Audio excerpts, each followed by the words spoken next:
All right, what's up, guys? Welcome back to another episode of the Living the Dream podcast. Today on the show, we have Michael Dominguez, who is the author of Armchair Real Estate Millionaire. If you're sitting there anyway, you might as well build your wealth. That's the tagline. He is also a realtor and investor. Michael, how you doing? I'm doing really well. I'm looking forward to having this chat. Of course, me too, man. Thanks for coming on the show. Yeah, I'm raring to go. Let's talk. Let's talk wealth. Let's do it. And we like to jump right in. So if you could start with telling us a little bit more about yourself, what you like to do for fun, that'd be great. Yeah, I've been I'm now in my late 50s. I've been a realtor and investor for my second life. I started around 42, 43. I reached a point in my life where I really wasn't moving forward. I was doing the 9 to 5, doing what everyone told you you're supposed to do. I get promoted a couple times, wasn't getting ahead. And so I decided to become self-employed, became a real estate agent, and quickly started focusing on working with investors. Went and started buying properties myself, and I realized the incredible opportunities that came as a result of that. And I made a quest, and I accomplished. I bought a property a year for 10 straight years. And over the course of a decade, I was able to essentially change my life and start to to build that financial independence. And so the last couple of years, I've now reached that financial freedom goal. No longer as active as a realtor, no longer as active on a day-to-day basis as an investor. And I'm just trying to live my best life. I shared with you beforehand. Last year, I drove across the country from Chicago to Santa Monica and did a Route 66 drive in my Corvette convertible. I've now been to every Major League Baseball stadium, and so my goal is to have as many once in a lifetime experiences as I can have. There we go. There we go. I love it. Why don't you tell us which markets you invested in and what properties you focused on to kind of get that one property a year that cash flows for you? Yeah, I live in the Toronto, Canada area. This model can work pretty much anywhere where there's the potential of adding secondary suites. And that's really what my focus was, is I quickly learned and I realized, Tim, that you're focused more on buying the bigger buildings. And there's nothing wrong with that, but that just wasn't my goal. I found that the tenant profile and the amount of labor I was doing on some of my multi-units were just simply more than I wanted to take on. So I started focusing on single family homes and then was able to add secondary suites into those units, and in some cases tertiary suites as well. And that's really the name of the game. It just kept getting these single family homes with secondary suites just outside of the Toronto area and the suburbs. Honestly, the growth that we had in the Toronto area is pretty much unprecedented in North America. We saw some incredible growth, and that led to some property value increases. Honestly, the only comparable market I can give you is Austin, Texas, actually, that had similar type of growth. And so imagine being in the suburbs of Austin, Texas, owning a bunch of homes there as they've gone up in value, with each of them having secondary suites and cash flowing. That's kind of what my portfolio is looking like now.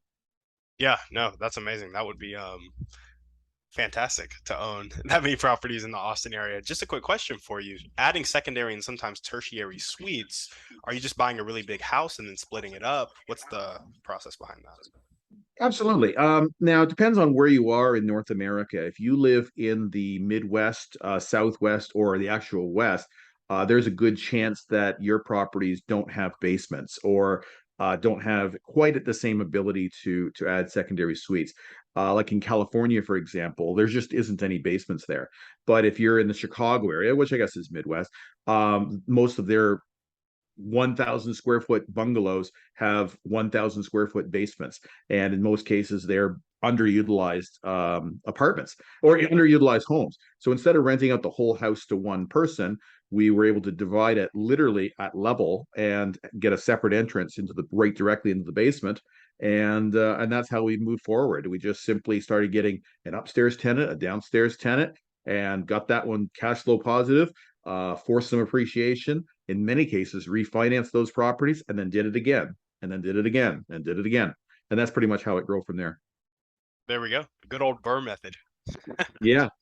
Honestly, I've been a fan of Burr since before they called it Burr. Yeah. Yeah, no, absolutely. I love it. Well, let's jump into your motivation. What really gets you up and keeps you going every day? Um, I've given that a lot of thought and over the years, and honestly, I was driven by a fear of failure. And I'm not saying it's right or wrong, but that's just the way I lived my early life. And like I had no business graduating from university. I was a steady C, D, F student and barely scraped by, but I was just afraid to fail. And I started getting the jobs, the promotions. I met the girl, get married, doing everything you're supposed to do. And again, I was really not getting ahead. But when I finally got into real estate, I still I used my fear of failure to drive me, and I was singularly focused on on using 10, 15 years of time to set myself up, and using the Dave Ramsey quote, if you live like no one else, then one day you'll be able to live like no one else. And that's kind of what I did. I was really focused on building my net worth and my cash flow, and then honestly, I reached a point where I said, holy crap, I've reached my goals. So it was like winning a race in a marathon and then forgetting that there was a finish line. It took you a while to actually stop running, but that's really where I'm at now. Yeah.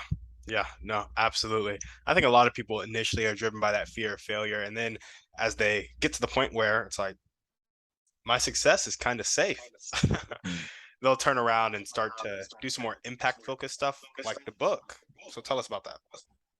Yeah, and I certainly have zero intention of making wealth as a result of this book. It's not a it's certainly not a passive income source like so many other things I've got in my life. I shouldn't say that. Yeah, every time anyone buys a book, either an ebook, an audio book, or the actual physical book, I make a whopping $6 to $8. So it's not like I don't make anything, but really the purpose of the book was I had some incredible mentors in my early days, more than I probably had any right to have. And I had some people that had already reached the rungs of success that I was hoping to achieve. And so they took me under their wing way more than I thought I deserved to have. And I always had this fear when I was younger that the wealthy people were this exclusive club and they would sort of kick you back down if you were trying to move up. And I found that to be exactly the opposite. I had some very successful people giving me some sound advice. And I always promised them and promised myself that I reached a level of financial freedom that I would pass that on to the next generation. And that's really what the genesis of this book was all about.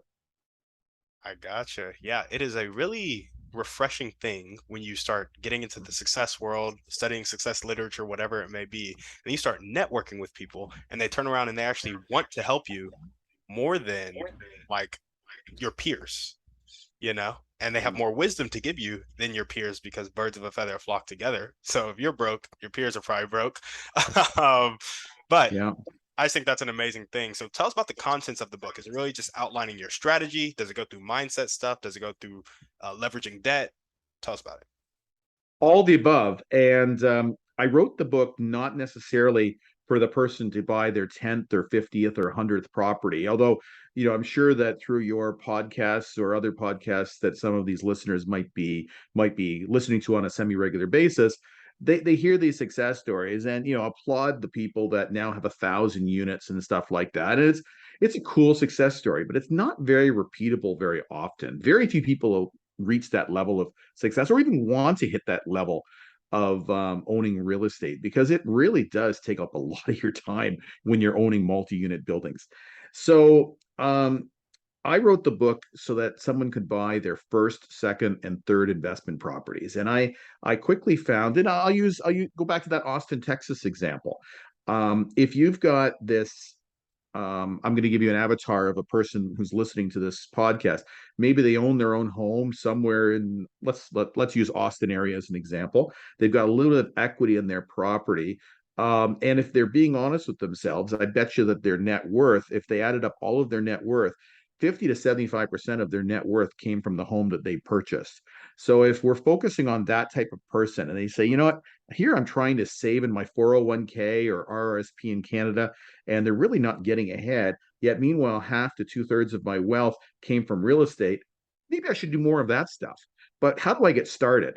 And that's really what I wrote the book for, is how to get started in buying quality properties in quality neighborhoods, attracting quality tenants, and then long term making quality profits.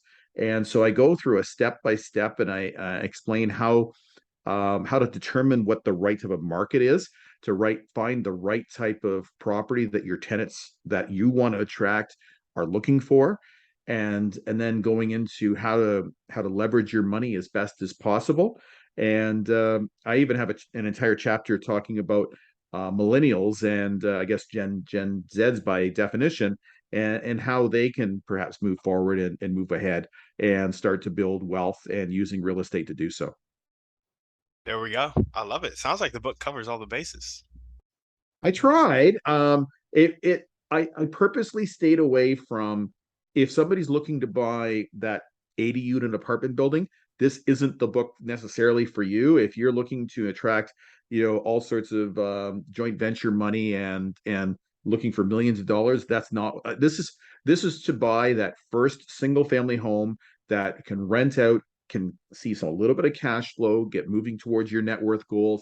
Obviously, I'm a big believer in properties that have the ability of adding secondary suites. And yeah, I mentioned the basements, but there's also people build lofts above garages. They could build a loft above your current single family home. You can build an extension at the back end of your home and have that. There's tiny houses you could put in your backyard. There's a bunch of different choices to get that secondary suite. So it doesn't necessarily have to be a home with a basement, and we sort of talk about that as well. Yeah, yeah, absolutely. Like here in Austin, they have accessory dwelling units, which is basically a tiny home. It's a little bit bigger than a tiny home, but in your backyard. They do, and I've done research on that, and that would be a perfect example. And many of them are like one bedroom apartments and stuff like that. And but again, if the single family home plus the one bedroom apartment, if you add it up together, and like not only is it very predictable because you likely have some really good quality tenants, and you know that rent's coming in, but if the rent exceeds your mortgage, your taxes, your insurance, and your incidental costs, then guess what? You've got a cash flow generating property with mortgage pay down happening at the same time. You can hold on to that property for 10 years, and it's going to make a significant impact on your net worth. Mm, yep. Yes, it will. I think the best part about real estate is the fact that it's a game where you buy and you wait and you get wealthy. It's like there's not much that has to be done, especially if you set it up with good tenants, set it up with property management. If you don't even want to be the property management, that will cut into your cash flow. But just run the numbers. I love it. I love the game. You're bang on, and this is where you have to, like, or not just you, but the listeners need to make a life decision. The multi units are very exciting, and there's nothing better than taking a picture of the building that you recently purchased and posting it on social media and say, "Hey, I bought that," and and people go, "Wow, that's unbelievable." But I could tell you that historically, the tenant profile on these big, huge units is a lot more work. The credit score on some of these tenants is usually a lot less. The income sources on these tenants are typically a lot worse. I would rather own a really good quality property and know darn well on the first of the month I'm going to get paid. Like even during the pandemic, myself and virtually all of my clients who bought similar type of properties to what I had, at first we were sort of measuring to see how many tenants weren't paying rents because that was the big controversy that was going on at the beginning of COVID. We had none. Like everybody was still working, everybody was still paying their rents. It was business as normal. And I could tell you, a lot of people that own those multi units had a very different experience. So I weathered that storm, and if anything, my property values have surged. My cash flow has surged. Other than the fact that I had to live burrowed in a single family home, and didn't travel as much as I'd like. Honestly, the pandemic was pretty uneventful for me. Yeah, yeah, I gotcha. Well, now we're going to jump into your dreams and goals, and it sounds like you've accomplished a good chunk of them, but tell us about your vision for your life and moving forward. Yeah, like I'm hitting a new chapter in my life, which again, I'm sure a lot of listeners may be in a very different place to where I am, but maybe this is their aspiration as well. My goal was to have a level of financial freedom by the time I was 55. I had that goal pretty much for 20 some odd years. I don't know if anyone remembers the TV commercials. There was a commercial years ago was Freedom 55. And that was my quest. It was to be financially free by the time I was 55. And again, it's one thing to set goals like that, but it's another thing to go through the day-to-day effort to sort of accomplish that and to start buying assets that were actually appreciating in value versus buying liabilities that were going down in value. I absolutely recommend anybody read a book like Rich Dad Poor Dad to start understanding the concepts of what an asset is. So really what I'm looking to try to do now is, yeah, like I am living a lot of my best life. I have a list of bucket list goals that I want to accomplish, and a lot of them are travel related. My goals are to pass on as much of the knowledge I can to future generations, and when I say generation, I'm not talking thousands of years or even hundreds of years, but even over the next 10, 20 years, if I can impact as many young investors as possible and teach them some strategies to move forward. And again, a success story doesn't have to be someone who owns 100 properties. You can own as little as 2 or 3 properties, and you set yourself up for retirement in a way that few others can do. I talk about this one couple that have a young child, and at first they were freaking out over the fact that they had all these university bills in 17 years, and how are they going to afford this? How are they going to afford that? And then they just realized, oh, I can just refinance one of the properties I own, and I can basically pay for my child's education. Yes, you can.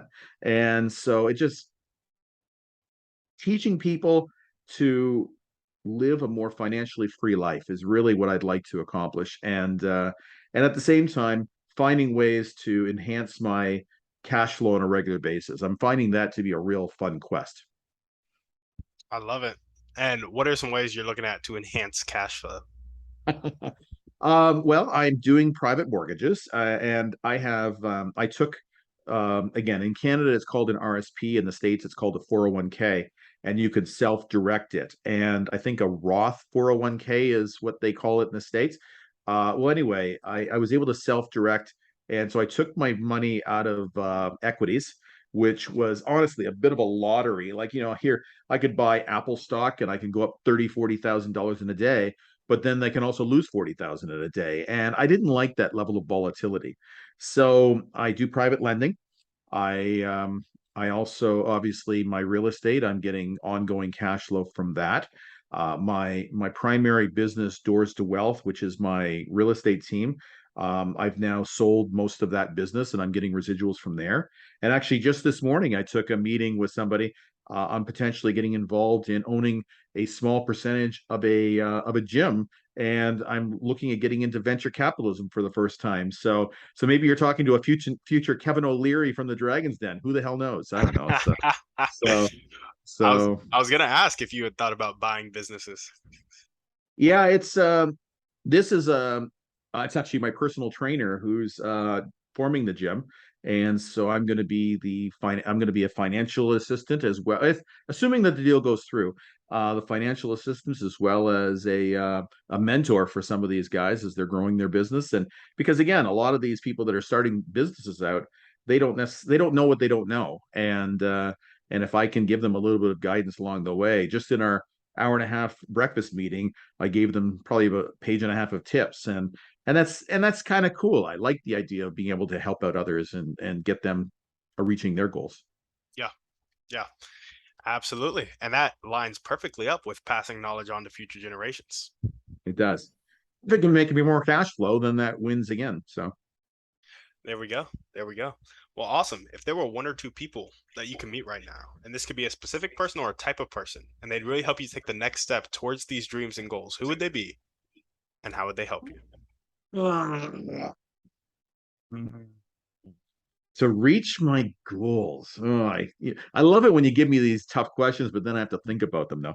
Um, I'm a huge follower. These are more recent like people that are still alive today. There are a number of people I follow as mentors that are no longer with us. So if we're going to take people that have recently died, when I say recently, I'm talking about the last 50 years.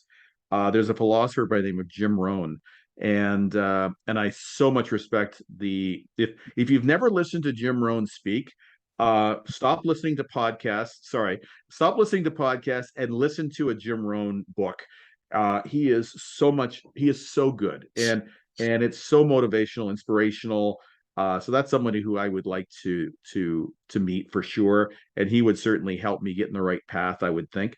Zig Ziglar is another gentleman who has a lot of really good things to say.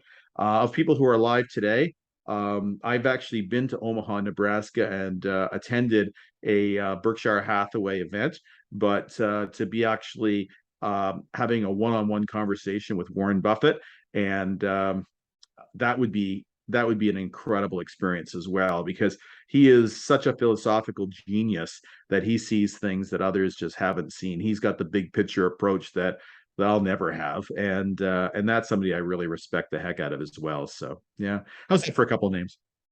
I love it. I love all three of those guys. So there we go. And if what's the most important one or two things that everyday people can do to help you accomplish your dreams and goals? So you meet Sally at the grocery store, Yeah. and Sally's like, Michael, how can I help you out? What would you tell her? How can you help me out? Oh, versus how can I help her out, or what are the tips for Sally? Okay. Well, honestly, this sounds really cocky, but I don't know if there's necessarily much that Sally could do at this point. Years ago, there were a lot of things that she could have done. But Come on, Sally. I've reached that financial goal number now, and I don't necessarily need her to reach her goals.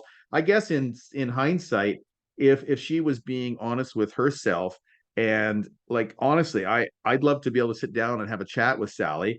I want her to buy my book and understand the concepts of the book. But yeah, I would love to have a conversation with her and and help her out. And by definition, or by extension, that's one of my goals, is to help out as many people as possible. A lot of Sallys out there that were like, there was, I got to the point. Let's go back to the Austin, Texas example. Austin is a beautiful city. It's a big city, but I would not be an investor in the Austin proper. I That's not where I'd be investing. I'd be investing in some of the suburbs, and maybe within the suburbs, I might even find one or two pockets where it's got the right tenant profile potential. It's got the right amount of employment. It's a growing employment area. This little suburb. It's got lots of shopping. It's just a nice community, good parks, and you say, boy, would I like to own 3 or 5 properties in that area, because that's where I want to invest. And so I had a few Sallys out there that were, going walking their dog on a regular basis, and all of a sudden they'd see things like all of a sudden one property is having a major cleanup. They've got their dump bin ready to go, and they're throwing all kinds of crap out. Well, Sally would sometimes give me a lead and tell me about a property that was going through a major renovation. I actually would sometimes knock on the door, not necessarily as a realtor, but as an investor. And sometimes grandma and grandpa, they've recently passed away. The family's now cleaning up. And if I can offer them at or near market value and say, you know what, I'll take the rest of this crap out. You don't have to throw this out. I'll just buy it from you as is, and then I'll do the renovation. It's a win-win for myself and the family. So I've had some Sallys in the past that have given me some incredible leads. I've paid her a nice fee for finding that property for me if I can close on a deal. And it's got me a lot closer to my financial goals. Yeah, absolutely. There we go. And now we're gonna jump Thank into you, our Sally. yeah. Thank you, Sally. Now we're gonna jump into our thriving three. First question is, what is your favorite book, movie, or podcast? Pick one. Yeah, well, the book I sort of alluded to it already, but Rich Dad Poor Dad was the single book that really impacted my life. It's not like it was there wasn't it didn't maybe nothing too revolutionary, but just putting it in perspective that I could really understand. He wasn't Robert Kiyosaki is not an author that is and he's often admitted this, that he's not an author. He's just a business guy that wrote a book, kind of like me. And so if you critique me and say, "Oh, that wasn't really well written," that's not my specialty. Although I think it was pretty well written, but um, it is an impactful book, and that has just understanding the concept of what an asset is and what a liability. That was the most impactful book that started getting me on my journey. Absolutely. It's a foundational book for a lot of entrepreneurs, specifically real estate investors. Yeah. What is one way you like to take care of yourself?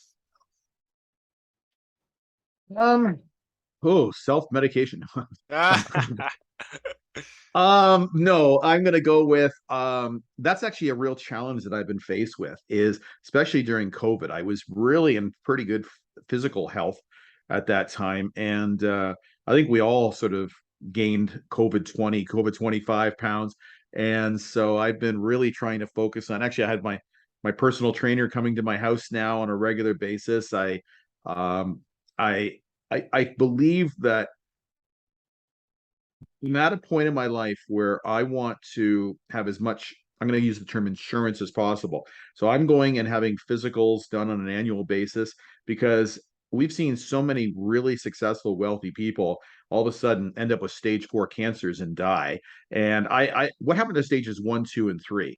I'd like to know what's going on with my body and honestly, so I could live my best life. And in my mindset, I've reached a level of financial freedom. I want to extend my years of active years as long as possible. I'm treating it as if I've got 5 years of active living left, and I'd like those 5 years to extend as long as possible. Mm, I don't want to be saying, oh, one day in 25 years, I'm going to go on a trip to Budapest. No, no, I want to make that happen sooner rather than later. I just want to live my best life. And I need to be physically fit and physically healthy in order to be able to do that. I love it. I love it.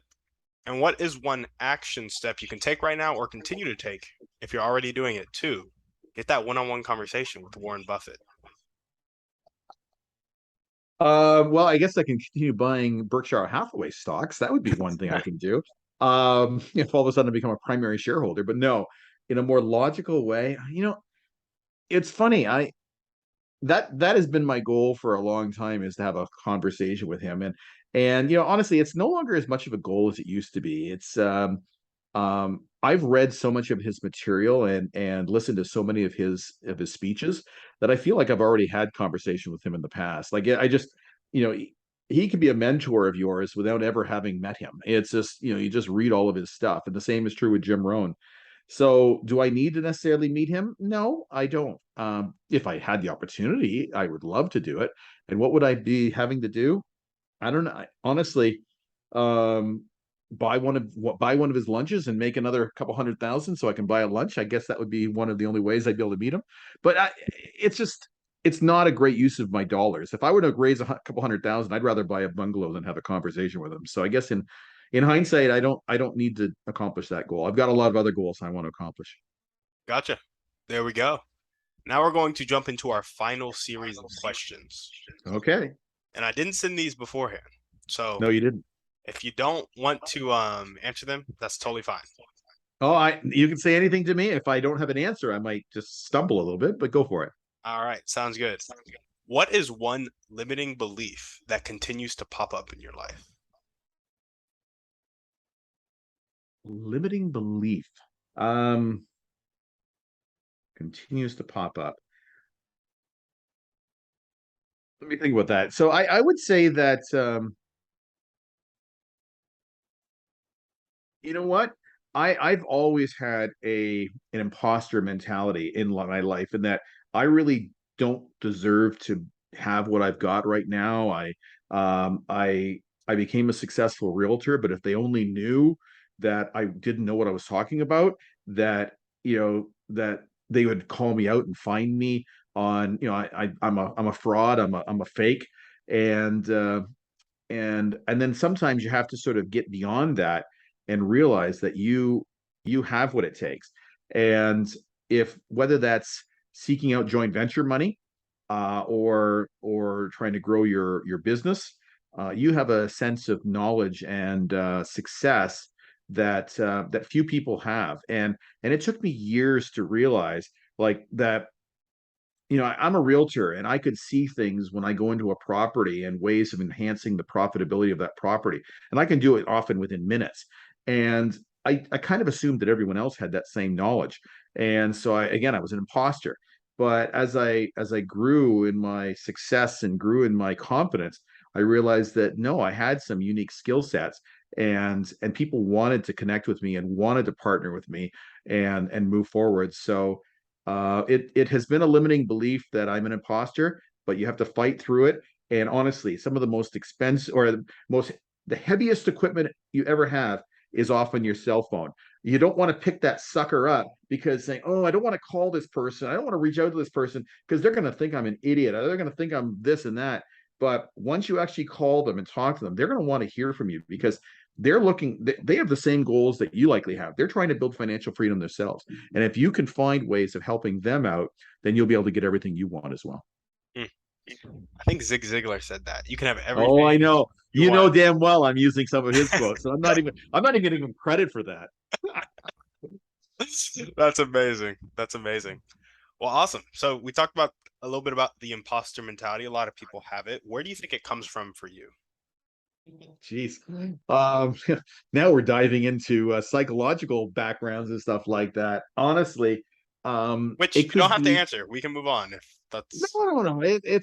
Honestly, a lot of this stuff happens from, when you're a kid and, you're, a little overweight and you have pimples and you're afraid to reach out to girls and you get told that you're not good enough. And so you hear this when you're a kid and whether it's teachers or parents, like I was that steady CD student of people, teachers were always telling me that maybe you should get into a trade or something like that because I don't think you have what it takes. And maybe they didn't say it quite like that. They thought they were being helpful, maybe. But honestly, you get all this negative influence in your life. It's inevitable. And I can't speak for what your background is. I grew up in a suburban neighborhood that was middle class, and and I know people that have come from really crappy backgrounds and had incredible success, but you have to be able to look beyond, not listen to the noise and move forward. And because that you're in a better place, and don't let those distractors or detractors start to distract you and get you off of your goals, because again, at the end of the day, you could be living an incredible life. Like we have a high school reunion coming up. It actually got postponed because of COVID, and it's coming back up next year. I am so looking forward to meeting all these losers. I was 17 years of age, and now they're probably on their third divorce and in their 27th job, and I'll show up in my Corvette convertible, and yeah. maybe there's a little bit of that, but honestly, that's where it sort of arrived for me. I can't speak for everyone else, so. Yeah, for sure. Last question about limiting beliefs. What actions do you think you still have that reinforce that belief, and what emotions do you think you still have that reinforce it? Well, I really do my best um to look beyond that. Like even as recently as today, when I was having that conversation about the gym, my first gut feeling was, why do you want to partner with me? Because I've never run a gym. I'm overweight. And so like I've run businesses, but I've never run a gym. Like, why would they want to partner with me? And then I said, let's get beyond that. Like, I'm I'm successful, damn it. So you have to just sort of push through it. And one thing I do, and I don't have it here with me unfortunately, but I write my not only do I write my goals down on a regular basis, and I've got them actually on my phone, and I look at them on a regular basis, because sometimes that's really important, is to sort of reinforce what your goals are. And I also put down on a daily and weekly basis what my objectives are, because sometimes, so many times on a day-to-day basis, you can get so distracted, and all of a sudden you're watching, what was it you said on your podcast? You're watching on Netflix. You were watching, what was the show with Meghan Markle or whatever? You were Suits. watching Suits. Yeah, yeah. You start getting into season 2, 3, 4, 27 of Suits, and you're thinking, what the hell am I doing here? And so by writing down your goals, before you go to bed, you write your goals out for the next day, the next week. And I'm a physical write it down. I used to put it on my phone, and I wasn't. It's so easy to dismiss it when it's on your phone, but if you're physically writing it out every day, that worked for me. Maybe I'm a little older, and I would cross it out when I accomplished it. If I didn't do it, I'd rewrite it the next day and rewrite it the day after that, until I finally said, "Oh shit, I just don't want to rewrite it again. Let me just do it." And before you know it, you've accomplished a lot of goals, and break them down step by step, and you can really do a lot. Yeah, yeah, absolutely. I love that. Well, awesome. Now, of course, we can't only ask about limiting beliefs, we have to ask about the abundant version of that belief. So what things do you tell yourself? You've kind of alluded to it already, like you write down your goals on a daily and weekly basis, but what are the things that you say to yourself in your head or out loud when those limiting beliefs hit and you want to reorient yourself? Yeah, like um I had a goal of financial freedom, and when I hit that goal, I needed to convince myself over and over, and I still to this day have to convince myself on a regular basis that I'm doing okay. And so how I do that, and this is something I recommend for anyone anyway, is doing a net worth analysis of where you're at right now, a timestamp of where you're at today. And again, no one else is going to look at this. You might be embarrassed, but putting down every asset you own, every liability you've got, your credit card balance as of today, what's in your bank account today, and when you create that net worth, whether it's $1, 100,000, negative 100,000, it doesn't matter. It could be $1 million. The goal is to do the list today and then do it again in 6 months or 3 months or a year. And as long as that number is progressing in the right direction, then you're moving forward. You're making some real difference. And so um, by me writing down my net worth, and then the second goal I was doing was how much ongoing cash flow am I getting? Because those were my two goals, was net worth and cash flow. And when I started to hit those each of those financial numbers and I made it, I felt really good about that.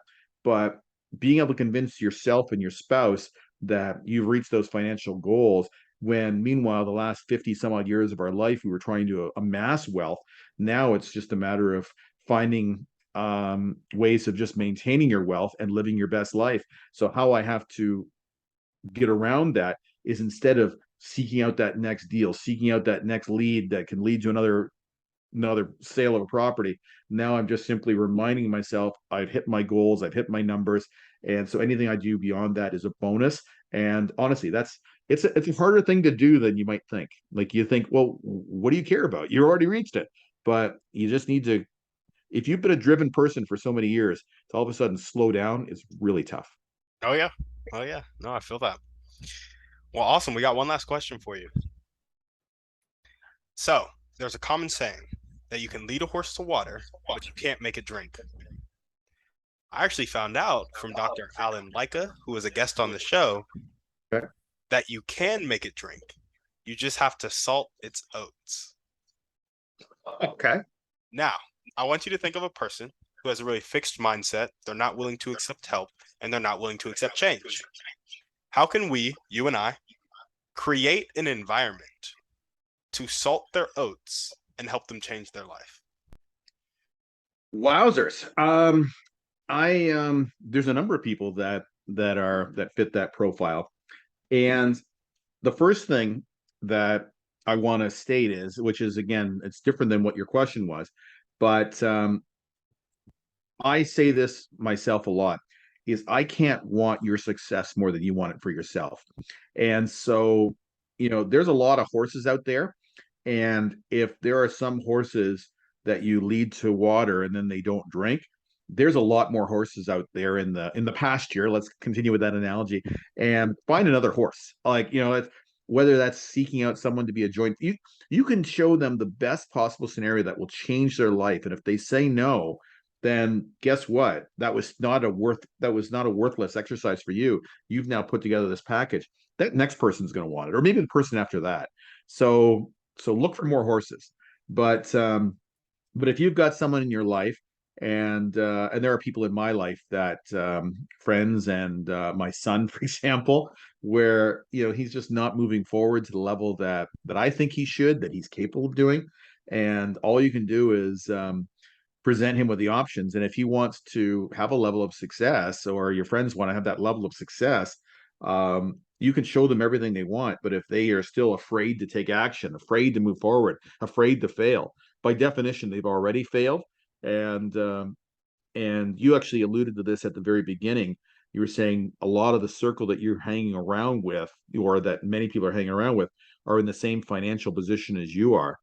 I'm not saying dump your friends. I'm saying expand your circle of people, and and start hanging around with people that you don't have to force to walk to you don't have to salt their oats. You can simply show them what they have, and they're going to be going after those oats like crazy. So, or going after that water like crazy.